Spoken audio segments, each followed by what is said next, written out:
Hablamos de salud. Hablamos de salud. Hablamos de salud. Hablamos de salud. Hablamos de salud. Hoy es martes y no podemos faltar a nuestra cita del espacio dedicado a la salud. Hoy podríamos decir que lo vamos a dejar en un momento de lado los problemas de salud mental para adentrarnos en un tema que ha tomado mucha fuerza en los últimos años. Hablamos de las fortalezas psicológicas y más en concreto vamos a comenzar hablando de la fortaleza del perdón. Isabel, ¿qué tal? Muy buenas. Muy buenos días, Lázaro. ¿Por qué está tomando fuerza esto de las fortalezas psicológicas? Bueno, esto de las fortalezas psicológicas viene de un enfoque de la psicología que se llama psicología positiva. La psicología positiva se diferencia de otros enfoques porque no se centra, digamos, en la enfermedad o en tratar los problemas de salud mental, sino más bien en potenciar aquellas fortalezas que todos tenemos para hacernos más fuertes psicológicamente y así poder prevenir problemas de salud mental a lo largo de nuestra vida. Por eso se dice que es psicología positiva, porque en lugar de centrarse en tratar la enfermedad, lo negativo, se centra en nuestras fortalezas que ya tenemos, ¿no? En lo positivo. Pero ojo, tenemos que tener mucho cuidado de no tomar esto de positivo como los mensajes estos que se pusieron de moda en la crisis de tú puedes con todo o no hay nada imposible, ¿no? La psicología positiva sí acepta el dolor como algo que existe y que es válido en ciertas circunstancias y situaciones de nuestra vida, pero pretende como hacernos más fuertes para minimizar ese sufrimiento. Luego también se utiliza mucho este enfoque, por ejemplo, en personas que no tienen ningún problema de salud mental, pero que están en época de su vida, en una época en la que necesitan fortaleza psicológica, por ejemplo, en opositores, en deportistas de alto rendimiento, que quieren alcanzar objetivos difíciles. La psicología positiva potencia y entrena aquellos rasgos que les orientarían al éxito que quieren conseguir. Muy bien. Oye, ¿y qué son esas fortalezas en las que se centra esta psicología positiva? Pues son rasgos que todos podríamos tener y que se ha demostrado que cultivarlos y entrenarlos en uno mismo nos puede hacer que vivamos de forma más satisfactoria con nosotros mismos y con el mundo. Es decir, entrenar estos rasgos nos hace crecer como personas y así ya de paso también al enfrentarnos mejor al mundo estamos previniendo desarrollar problemas psicológicos y enfermedad mental ante ciertas circunstancias que se nos puedan presentar en nuestra vida. Y bueno, por mencionarlas está la fortaleza del perdón, que justo hoy voy a hablar de ello porque me parece muy importante desmontar mitos. También está la fortaleza de la gratitud, la fortaleza de la bondad, la del aprendizaje, humildad, perspectiva, trabajo en equipo, etcétera. Hay muchísimas y las abordaremos, pero hoy nos centramos en la del perdón. Parece que cuando hablas de la fortaleza del perdón a todos se nos viene a la mente como el perdón religioso o algo así, ¿no? Con connotaciones religiosas. ¿Tiene algo que ver este perdón con el perdón de las religiones? No tiene nada que ver con el concepto de perdón que tenemos interiorizado por influencias de las religiones. La fortaleza psicológica del perdón ha sido estudiada a través de investigaciones y metaanálisis, que son grandes investigaciones, con resultados que indican que tener esta fortaleza entrenada nos protege frente a enfermedades como las cardiovasculares o la ansiedad y la depresión. El perdón es un proceso psicológico intrapersonal que tiene más que ver con un proceso de cambio de las emociones que sentimos hacia la persona que nos ha ofendido o que nos ha hecho daño. Precisamente por este concepto que hay extendido en la calle sobre el perdón, que tiene esta influencia religiosa, hay muchos mitos sobre lo que es realmente el perdón. Por ejemplo, algunas personas piensan que perdonar a alguien que nos ha hecho daño o que nos ha perjudicado es como justificar eso que ha hecho, ¿no? Como quitarle importancia al daño. Y no es así. Uno de los componentes del perdón es reconocer el derecho propio a sentirse mal con el daño que nos han hecho. Por ejemplo, si un jefe nos ha humillado, tenemos derecho a sentirnos dolidos con ese hecho y perdonar no va a hacer que el hecho sea menos malo. Luego también otro mito asociado es el de es que si perdono a esta persona puede que en el futuro me vuelva a hacer daño, ¿no? O es que esa persona ni siquiera reconoce que me ha hecho daño, ¿cómo lo voy a perdonar, no? En este caso hay que tener en cuenta que el perdón es un proceso intrapersonal que hacemos con nosotros mismos independientemente de lo que pienso, de lo que haga el ofensor. Es decir, el perdón es un proceso psicológico mediante el que yo cambio mis emociones, que pueden ser de rabia, de ira, de rencor, de odio, hacia esa persona que me ha hecho daño para quedarme yo en paz, pero no tiene que ver con que esa persona me pida perdón, o siquiera si se da cuenta o reconoce o no que me ha hecho un daño. Es decir, no hace falta que me pidan perdón para que yo perdone, porque al final perdonar es quedarme yo en paz para mi propio bienestar.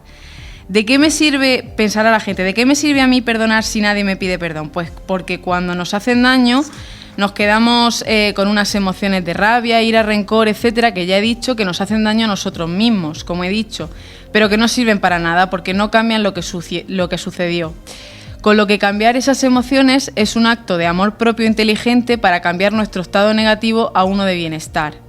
Luego también, por seguir con los mitos, hay personas que asocian perdonar con olvidar el suceso o con reconciliarse con la persona ofensora. Y ojo, con esto hay que tener mucho cuidado, porque yo esto lo explico siempre, por ejemplo, en los casos de malos tratos en pareja, porque tú en ese caso lo más saludable es que rompas la relación, lo que más te protege a ti. Pero después de romperla, una vez que ya estás seguro o segura, alejada de esa persona, lo más saludable también es que realices un trabajo de perdón para quedarte tú en paz y poder seguir con tu vida. También para que esas emociones no te impidan, de alguna forma, establecer relaciones futuras sanas. ¿Qué quiero decir con esto? Pues que debes procesar esas emociones de ira o rabia o odio hacia el maltratador y sustituirlas por emociones neutras que te permitan seguir con tu vida con bienestar. Pero eso no cambia que el hecho que ha hecho esa persona sea condenable y haya que poner justicia. De hecho, que se perdone no significa tampoco que no se busque la justicia. Tú debes denunciar el hecho para protegerte y luego para tu propio bienestar personal es bueno que hagas el proceso psicológico del perdón. Pero quizás al escucharte, algunas personas estarán pensando en sucesos extremadamente graves, que no sabemos si seríamos capaces de perdonar.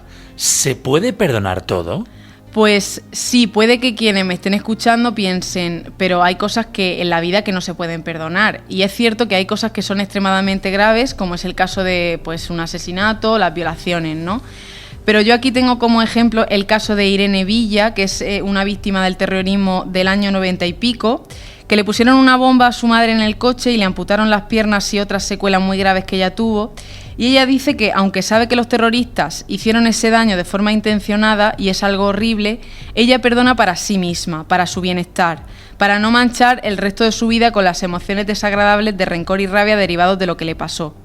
Si queréis en internet hay vídeos donde lo explica muy bien y es como, ella dice que es como no extender el sufrimiento de ese suceso hasta que le afecte a su vida entera. Es uno de los mayores indicadores de inteligencia emocional. Y bueno, que no se me olvide decir que perdonar tampoco significa que los que perdonamos somos superiores moralmente, de alguna forma, porque el perdón se basa en la aceptación de que todos somos humanos y de que todos podemos cometer errores y equivocarnos como seres humanos.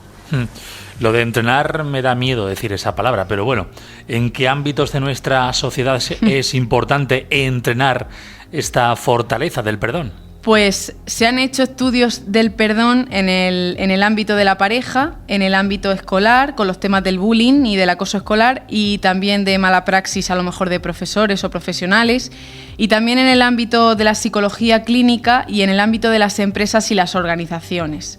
Bueno, más que entrenar es de aplicar esta fortaleza del perdón.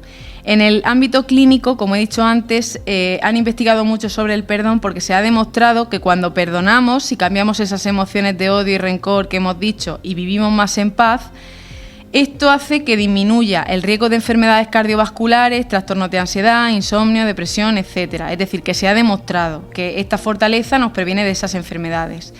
En el ámbito de la empresa o de las organizaciones, el tema del perdón se ha estudiado mucho porque han demostrado que las empresas cuyos miembros practican el perdón son más productivas y duran más.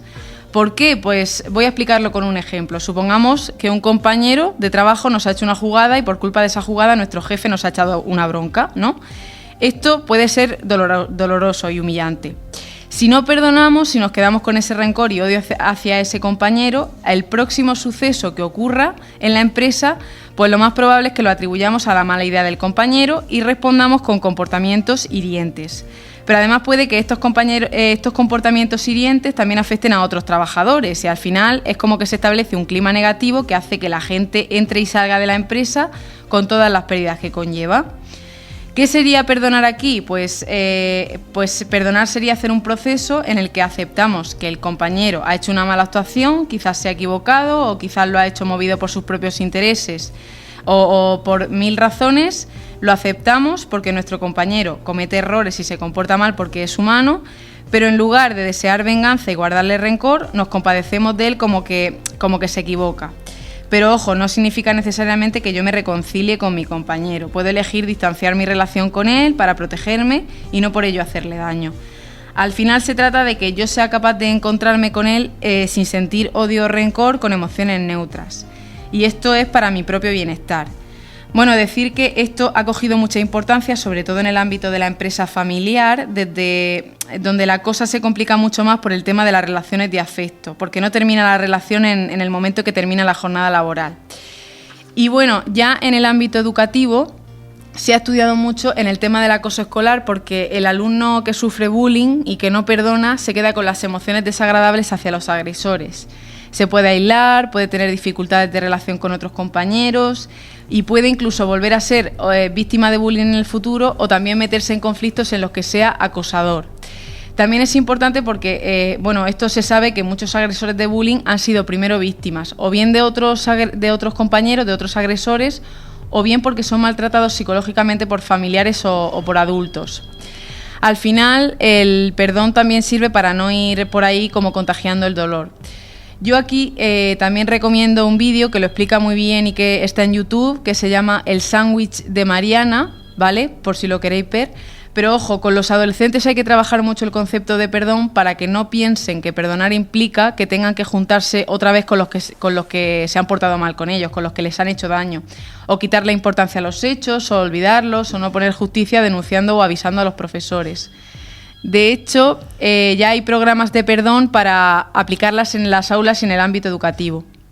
Supongo yo que muchos de nuestros oyentes dirán ahora mismo, ¿con qué facilidad habláis del perdón? ¿Aquí el orgullo de cada persona tiene que ver mucho?